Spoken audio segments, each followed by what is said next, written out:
May 42.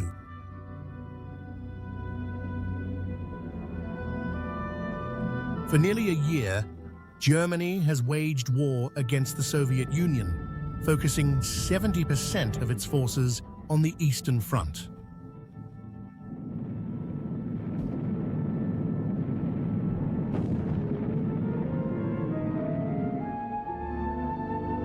Around 300,000 German soldiers and officers are dead or missing, with 800,000 wounded. The Red Army's losses are far greater, 3.5 million killed and wounded. Of 4 million Soviet POWs, only a quarter survived the winter of 41-42. The USSR lost 7 times more planes and 4 times more tanks than the enemy. The war has been a tragedy for the whole country. Hundreds of towns, villages, and factories are in ruins. A vast part of Russia has suffered the horrors of occupation. Millions have died, lost homes, or been enslaved. Yet Hitler failed to secure victory in this war.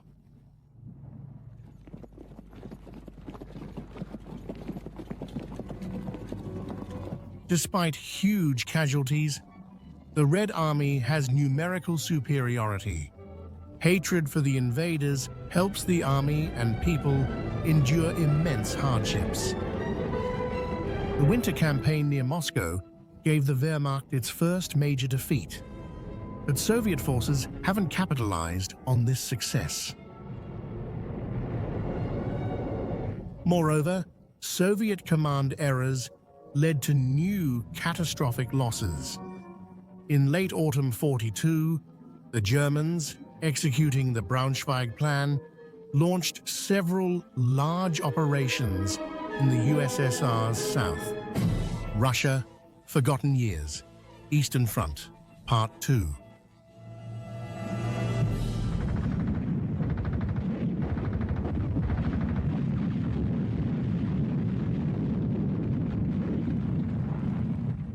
Almost at the same time as repelling the Soviet attack on Kharkov, the Germans resumed active operations in Crimea. The Crimean front forces outnumbered in weaponry. The 11th Army of General Manstein. For many months, they have held their positions firmly. But in May 42, the front within, 10 days suffered a crushing defeat near Kerch.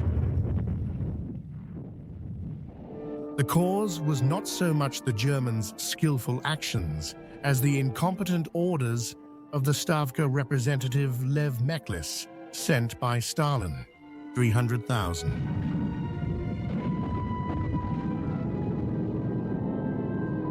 Defenders of Kerch were killed or captured. After the fall of the city, Sevastopol's situation became hopeless. The Germans could now concentrate all the 11th Army's forces in one spot.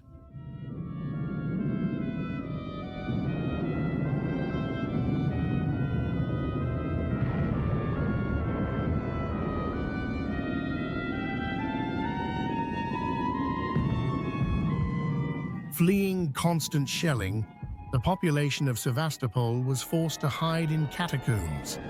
The delivery of ammunition, supplies, and medicine almost completely ceased. Ships of the Black Sea Fleet trying to break into the besieged city suffered huge losses. Yet they managed to deliver a 20,000 reinforcement and evacuate about the same number of sick and wounded.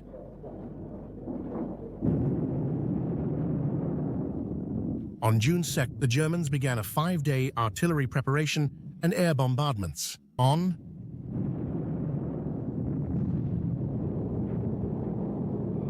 June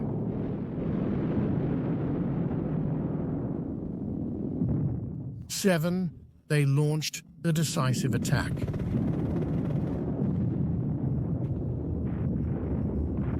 The defenders of Sevastopol fought heroically in this unequal battle.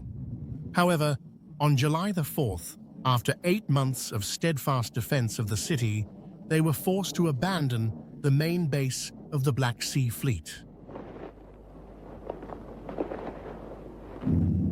From the approximate balance of forces in the south of the Eastern Front now, not a trace remains.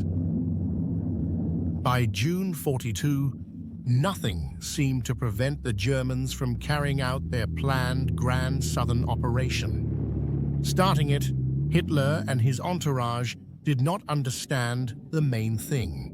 Their defeat was the most likely outcome of this offensive. The Führer set his strategists an impossible task. Army Group 𝒂𝒔𝒔 voluntarily got into a huge operational pocket between the Don, Volga, and the North Caucasus. As near Moscow, the Germans could not concentrate all forces in one direction. As in 1941, they relied on blitzkrieg. Hitler did not want or could not understand that this strategy was unsuitable for Russia. Apparently, the defeat near Moscow still seemed to him and his army a fluke. However, initially, everything was going well for the advancing forces. Army Group B, part of Army Group South, having defeated the Bryansk front troops, broke through to Voronezh. Then the 6th Field Army of the Germans turned south.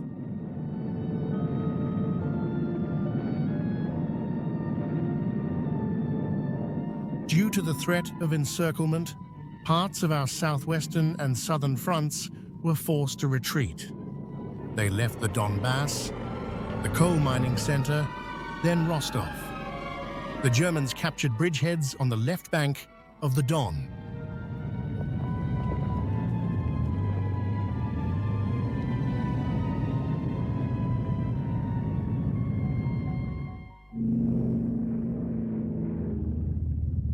In May 1942, Foreign Minister Vyacheslav Molotov flew in a high-altitude bomber over Germany to England. Diplomatic actions are being taken, the significance of which affected the entire further course of the war. Molotov met with Winston Churchill and then flew from Britain to the United States. The result of these visits was the signing of important agreements on a military alliance and a Lend-Lease aid program. In the summer of '42, major changes occur in the Soviet military command. Instead of the ailing Marshal Shaposhnikov, General Vasilevsky becomes the chief of the General Staff. A few months later, his deputy became General Alexei Antonov, also a talented military leader. Most importantly, Stalin now did not decide any operational issues without the General Staff. The General Staff correctly identified the key significance of Stalingrad in the unfolding battle.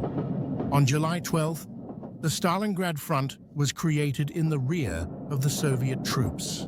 Initially, it was commanded by Semyon Timoshenko, but a week later, Stalin realized the mistake of this decision, and the front was headed by General Vasily Gordov.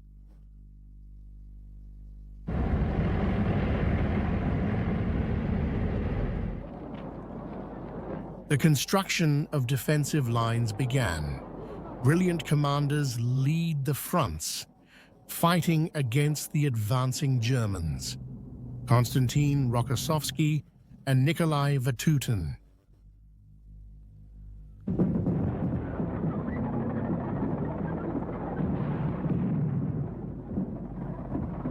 The Bryansk front of Rokossovsky occupied positions east of Orel, and the Voronezh front of Vatutin defended the northern bend of the Don. Meanwhile, the Germans, intoxicated by easy victories, directed their main forces to the Caucasus.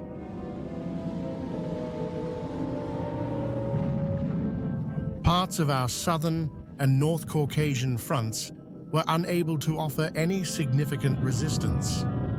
They rapidly retreated to the foothills of the Caucasus and partially to Stalingrad. This retreat gave rise to the Stalingrad Order number 227, known as "Not a Step Back." It said nothing about the fatal strategic mistakes of the command.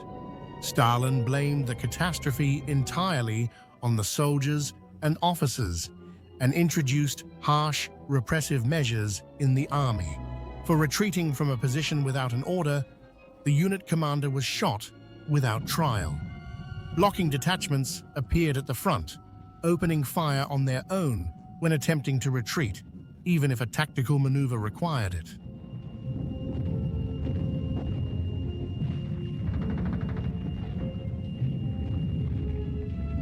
Stalin's order did not change the situation. Army Group A continued to advance successfully in the North Caucasus.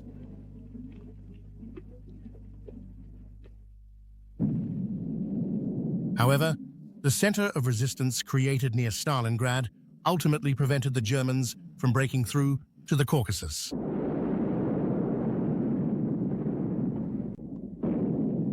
Initially, the Hitlerite command did not consider the Stalingrad direction independent, but it soon became clear that victory in the Caucasus was impossible as long as the Sixth Army, not surrendering, threatened the Caucasian grouping from the rear.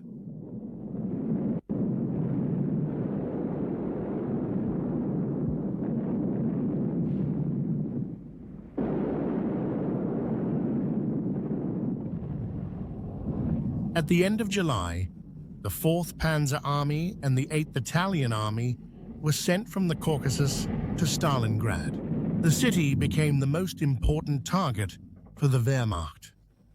From mid-August, all German reinforcements were sent to the Stalingrad direction. August marked a critical point in the 1942 campaign on the Eastern Front.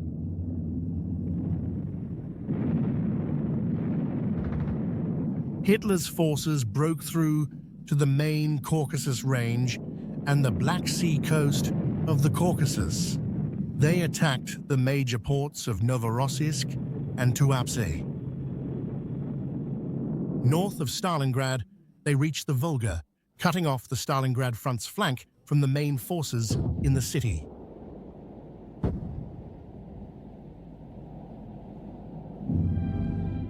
The city suffered massive air raids. Since Stalin did not allow the evacuation of the city's population in advance, most Stalingrad residents perished. The most terrible was the bombing on the 23rd of August. 2,000 planes made 10,000 sorties.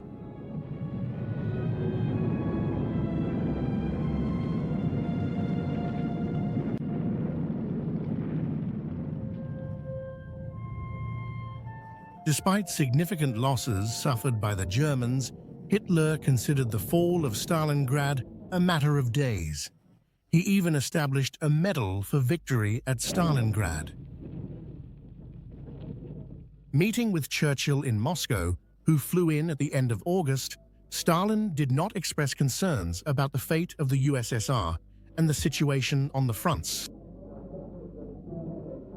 He demanded the swift opening of a second front. Churchill promised that in 1942, the Allies would certainly begin active operations in the West. The Allies would fulfill their promise. In November, they would land in North Africa, genuinely threatening to break the German-Italian group and invade Europe from the south. In essence, this was the opening of the second front. However, not on the European continent. The Germans and Italians would be forced to build up forces in the Mediterranean. They would transfer almost all aviation from Stalingrad. Besides, Germany's strategic targets would be subjected to intensified Allied bombings.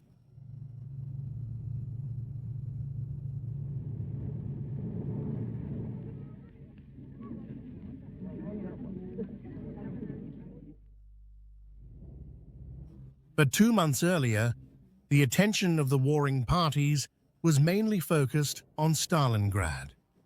September and October were a period of bloody battles. The districts of Stalingrad, stretching along the Volga for more than 40 kilometers, were defended by the 62nd Army of General 𝒂𝒔𝒂𝒓.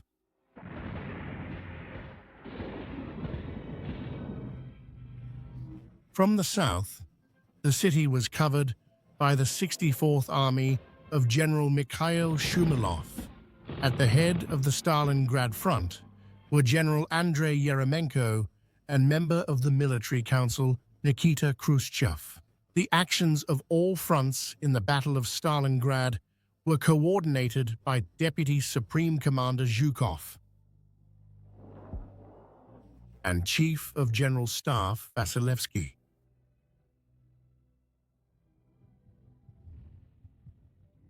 The German command concentrated all German units directly on the assault of the city. On the flanks, less combat-ready troops of Germany's allies operated.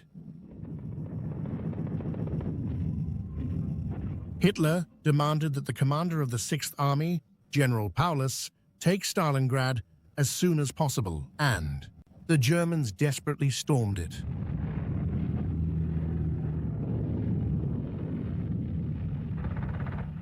Soon the city turned into ruins, but every house, or what was left of it, continued to be a firing point.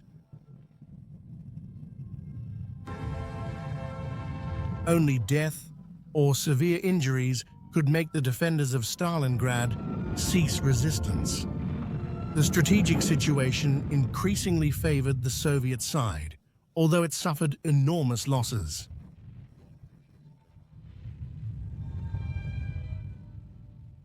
The destruction in the city became an ally of the defenders, as the debris in the streets made it impossible for heavy equipment to advance.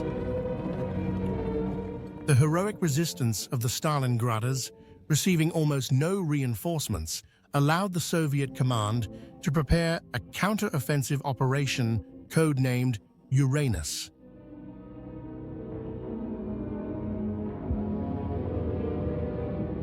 The aim of the operation was to encircle and destroy the entire advancing enemy group. In the Stalingrad area, large reserves began to accumulate in strict secrecy. German intelligence failed to timely detect the concentration of Soviet troops on the flanks of the 6th Army.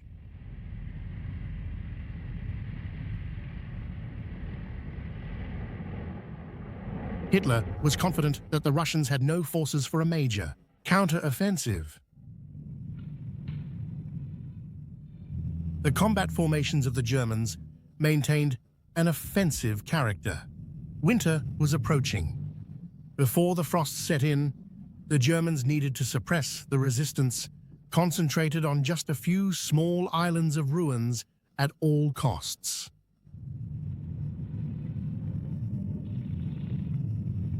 In early November, they made several last desperate attempts to end the Stalingrad defense, and again to no avail. And on 9th of November 1942, Soviet troops unexpectedly for the enemy began the largest counteroffensive in the history of this war.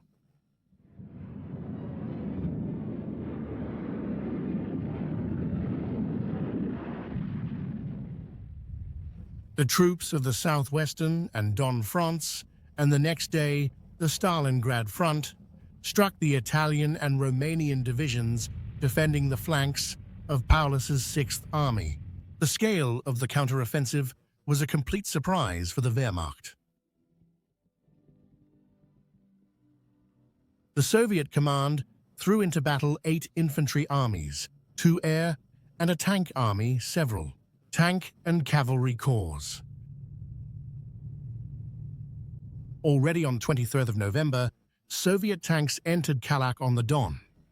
The units advancing from the north and south joined, cutting off more than a 300,000-strong group of Germans, 22 divisions.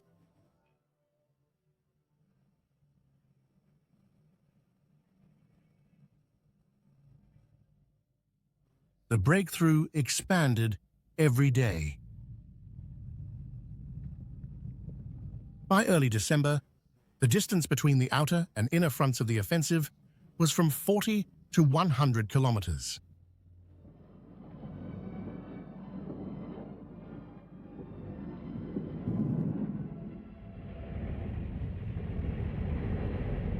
Hitler hastily created the army group Don under the leadership of his best commander, Field Marshal Manstein.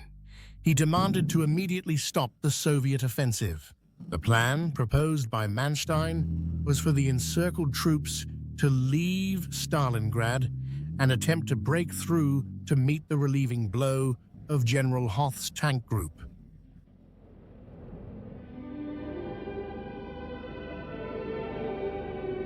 However, Hitler did not allow retreat from Stalingrad, and the Germans' attempts to break through from outside through the encirclement ring were eliminated as a result of the Soviet offensive. Operation Saturn on the Middle Don.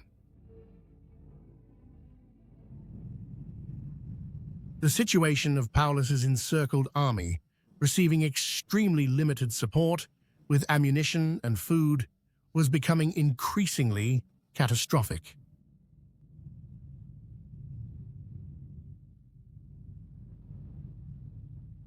Nevertheless, the Soviet proposal for the Germans to capitulate was not accepted.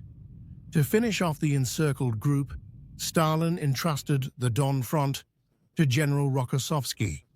The encircled surrendered.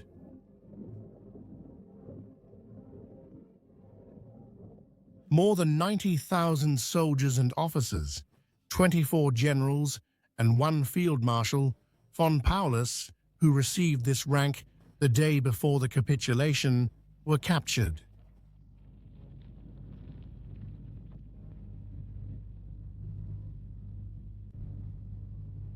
Subsequently, the Germans would unsuccessfully try to exchange him for Stalin's captured son, Yakov. Many of those captured considered themselves lucky. After all, no less than 150,000 soldiers of the German army died in the Stalingrad cauldron.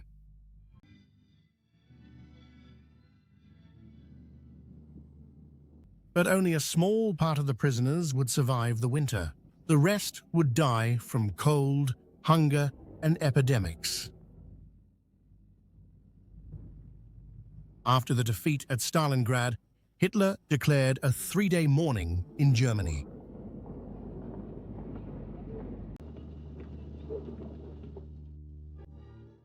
In the countries of the anti-Hitler coalition, the grand victory on the Volga was met with jubilation. The heads of the Allied states congratulated the Soviet army. King George IV of England sent an honorary sword to the citizens of Stalingrad. Winston Churchill presented this sword to the Soviet delegation at the Tehran Conference in November 1943.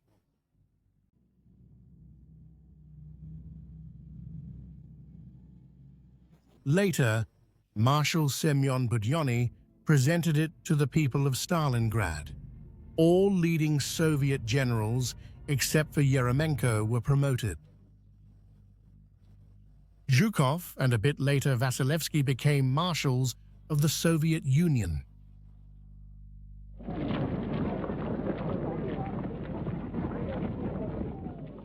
In early 1943, the Red Army pushed the Germans out of the North Caucasus, liberated half of the Donetsk Basin, and broke the siege of Leningrad in the northwest, capturing the fortress city of Shlisselburg on the shore of Lake Ladoga.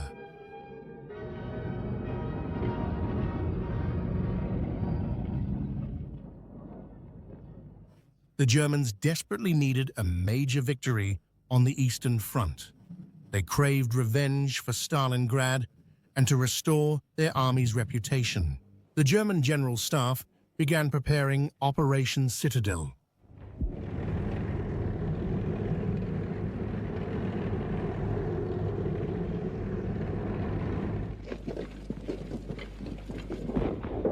The target of the planned offensive was a large salient formed during the previous Soviet offensive in the Belgorod-Kursk-Orel area, known as the Kursk Bulge. The Germans planned to cut off and destroy the armies on the Kursk salient with strikes from the north and south, then continue the advance towards Moscow.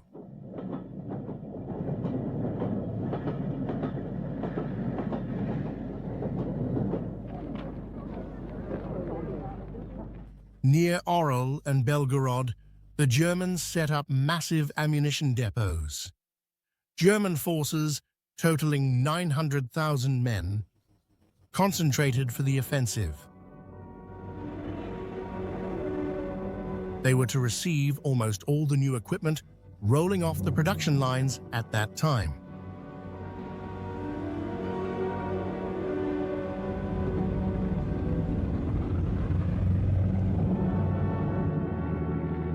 Moreover, new models like the Tiger and Panther tanks and the Ferdinand self-propelled guns with excellent combat qualities were about to be added. Their trials were concluding in spring, and awaiting their arrival on the Eastern Front, Hitler postponed the offensive from May to 5th July. The most skilled commanders were appointed to lead the troops executing Plan Citadel. Field Marshal Hans Klug headed the Orel Group, Army Group Center. Field Marshal Erich von Manstein led the Belgorod Army Group South.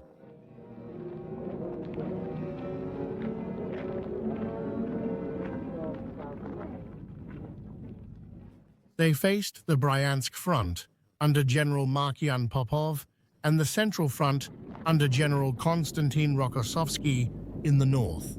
And in the south, the Voronezh Front under General Nikolai Vatutin and the Southwestern Front under General Rodion Malinovsky.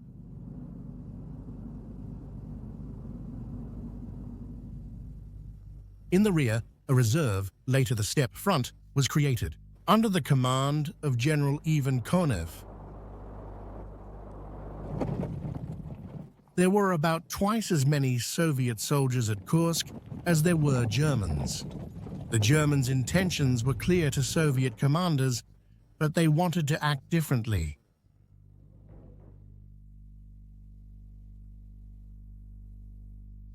Stalin demanded a preemptive strike. He feared the German offensive, believing the Red Army would flee again. Marshals Zhukov and Vasilevsky and General Antonov convinced him that everything depended on the depth and strength of our defensive lines. They proposed to attack only after the enemy was worn out in defensive battles. Their firm stance forced Stalin to relent. The Kursk salient fronts received a directive to prepare for strategic defense. In a short time, numerous fortifications were built on the Kursk Bulge. Thousands of kilometers of trenches were dug, firing points were equipped, and a vast amount of military equipment was concentrated.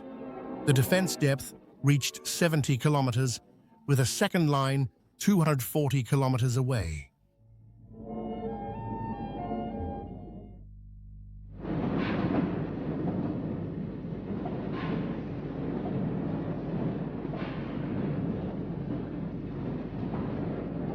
By this time, the half-starved Soviet country managed to ensure absolute superiority of its army in the number and quality of tanks, guns, self-propelled guns, aircraft, and other weapons.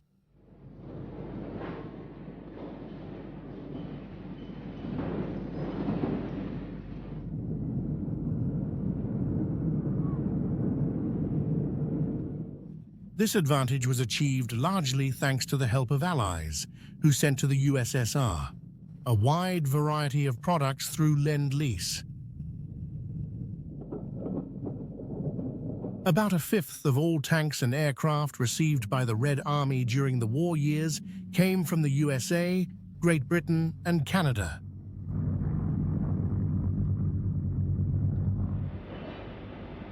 Tens of thousands of complex metal-cutting machines from the West worked in Soviet factories.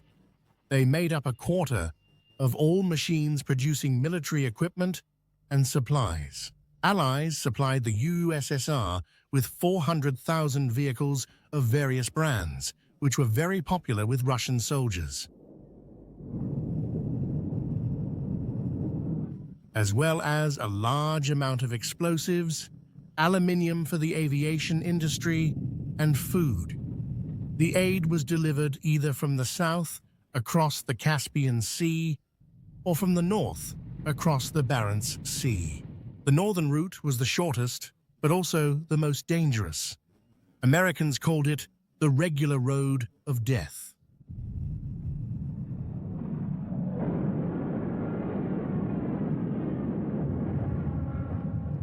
Convoys guarding the cargo had to fend off German submarines, well-armed surface ships, and aircraft.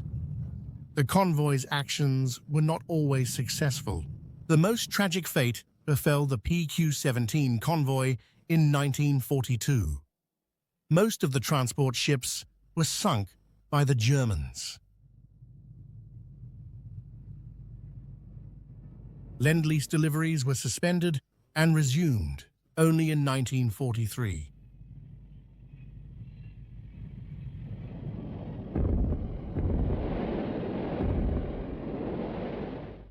At Kursk, the Germans were outnumbered by Soviet forces in tanks and aircraft by 1.5 times, and in artillery by more than 2.5 times. However, the actual balance of forces was not known to either side at the time.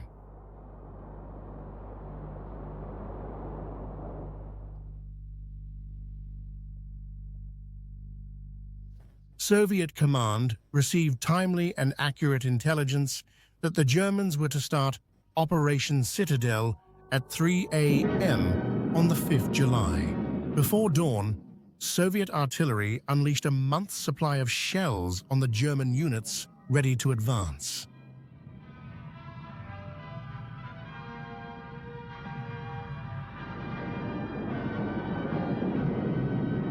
The artillery preparation began 40 minutes before the German offensive and lasted an hour.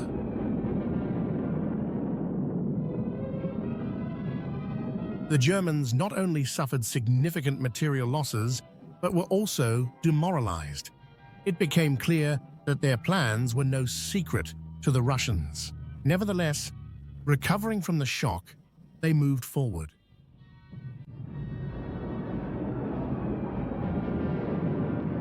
All their attacks encountered well-prepared defenses. Fierce battles ensued. The losses on both sides were roughly equal. In the northern sector, the Germans, with incredible effort, advanced 10 kilometers in 4 days, but did not break through the defenses.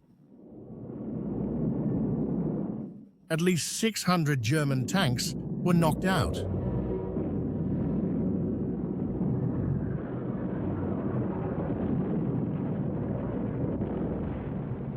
In the south, Manstein's soldiers managed to push the defenders back more significantly. But even after advancing 30 kilometers, they could not break through the front here either.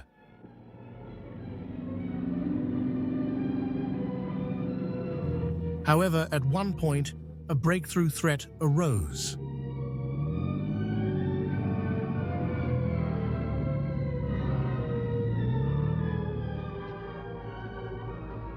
Then the 5th Guards Tank Army under General Pavel Rotmistrov was brought into battle. On 14 July, near the village of Prokhorovka, the largest tank battle in history took place.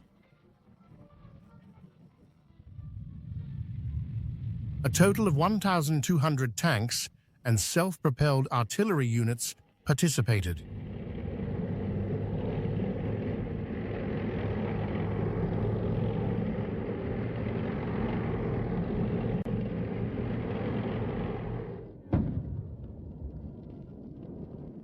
The Germans were forced to halt their offensive and switched to defense on 18 July. However, they could not hold out for long.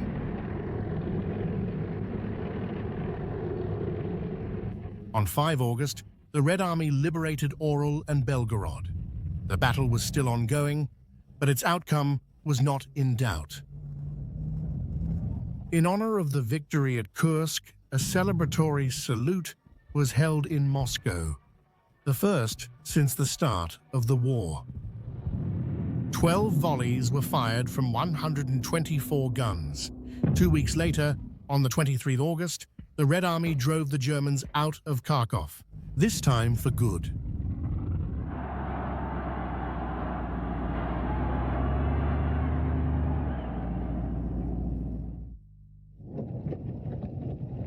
The collapse of Germany on the Eastern Front was inexorably approaching. The fascist bloc began to disintegrate. After the Allies captured Sicily and the Russians went on the offensive at Kursk, Italy, one of Germany's main partners took a decisive step towards exiting the war. On the 25th July, Benito Mussolini was deposed and arrested.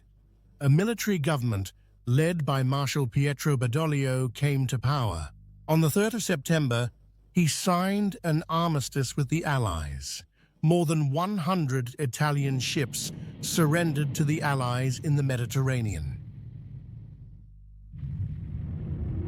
In September, all Soviet fronts in the south of the USSR went on the offensive.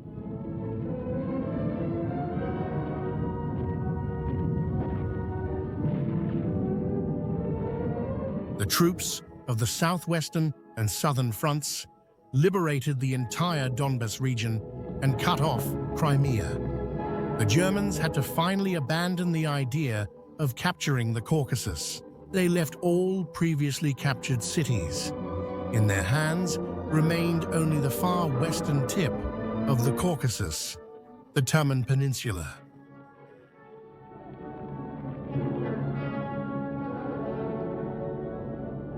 As they left, the Nazis left behind dead ruins.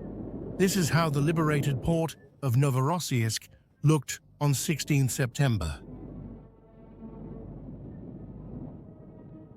It had only a few dozen residents.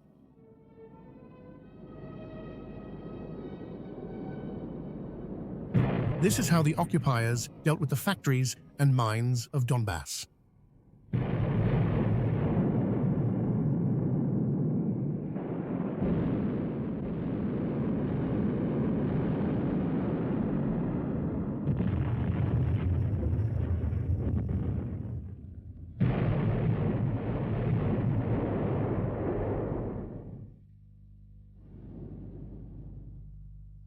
Retreating from Ukraine, the Germans blew up all the bridges over the Dnipro. When at the end of September, the troops of the Central, Voronezh, and Steppe fronts reached the Dnipro, they found themselves in a difficult situation.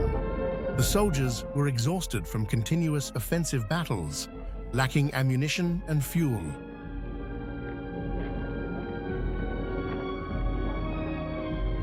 There were no bridges. The standard means of crossing were insufficient. They lagged behind.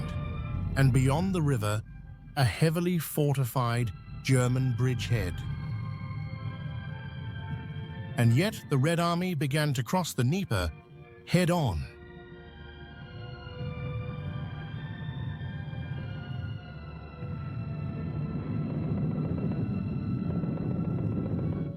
They often crossed the wide river on whatever they could find. Rafts made in haste, old fishing boats, logs, even raincoats stuffed with straw. Enemy fire and the swift, cold current took their toll. There were many casualties. Still, the advancing forces managed to secure positions on the right bank in many places.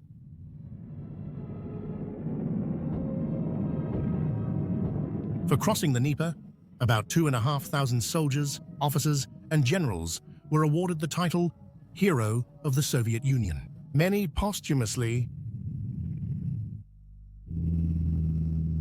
In September and October, the Bryansk, Kalinin, and Western fronts liberated the cities of Bryansk and Smolensk and entered Belarusian territory. Another ally began fighting within the Soviet army. The 1st Infantry Division of the Polish Army, named after Tadeusz Kościuszko, formed in the summer of '43 near Mogilev. It was commanded by Colonel Zygmunt Berling. The year '43 marked the peak of Soviet partisan activity. In August and September, nearly 200 partisan detachments, totaling 120,000 people, conducted 2 large-scale sabotage operations behind German lines. Rail war and concert. The partisans aimed to disable all communications.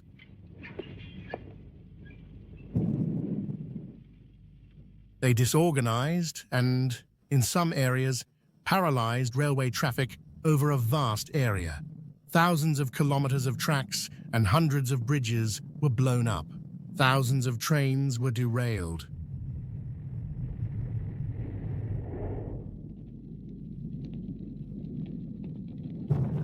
The partisans' actions greatly aided the regular troops. But partisans couldn't always protect the civilians who aided them. During SS punitive raids, mobile partisan units often escaped, while villagers in their areas were brutally exterminated.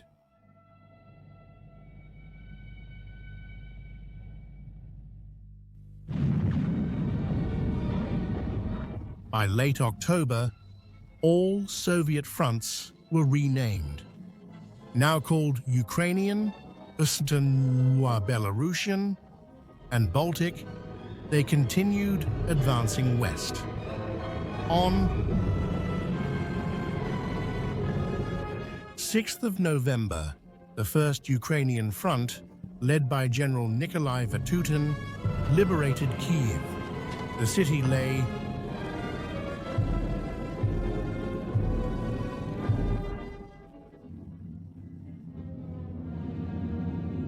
in ruins, with over 200,000 residents killed during the 2-year occupation. Late 1943 saw a key political event. In November, the USSR, USA, and UK leaders met in Tehran. Stalin and Roosevelt met for the first time.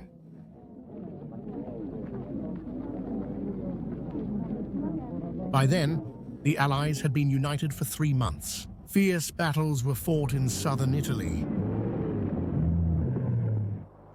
The Germans freed Mussolini from captivity and once again placed him at the head of the country.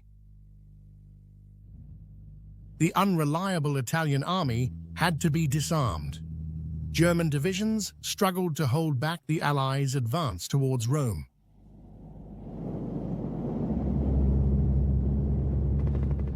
In the Pacific, the Allies also firmly held the initiative, but the world understood that the main theater of war remained the Eastern Front. The outcome of the entire war depended on victory there. The Red Army's successes helped Stalin secure a diplomatic win in Tehran. The Allies promised Stalin to land in France in May 1944. Stalin ensured that the discussion of Germany's post-war fate was postponed. He was right. A pre-decided resolution for Germany's unconditional surrender and dismemberment would have left no choice for German politicians and military. They'd have been forced to follow Hitler's slogan, "War until 5 minutes past 12, meaning not only not surrendering until the last minute, but fighting even after capitulation. Perhaps Stalin, a master of political intrigue, knew or suspected a conspiracy against Hitler was brewing in Germany's upper echelons. And of course, he did not want to hinder this process. Another year of the Second World War was ending.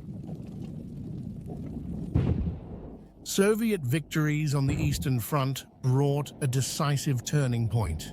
1943 brought millions of Soviet people, the bittersweet joy of liberating their hometowns and villages.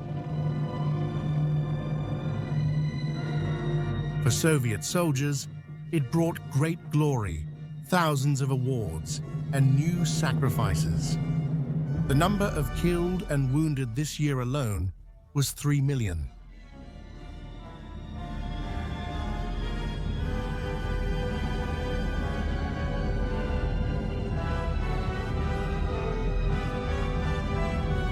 The Germans and their allies lost about 2.5 times fewer soldiers. The Stalinist system remained remarkably stable in its ability to disregard casualties. The end justified the means. Victory was important, not its cost.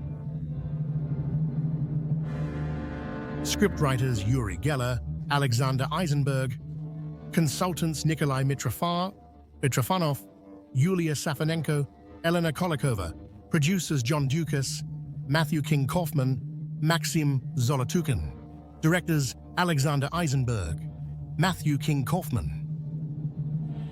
The film includes materials from the Russian State Archive of Film and Photo Documents, the TV and Radio Fund, the State Film Fund, the Central Museum of the Armed Forces, produced by Eastern Light, close-up by Castle Communications.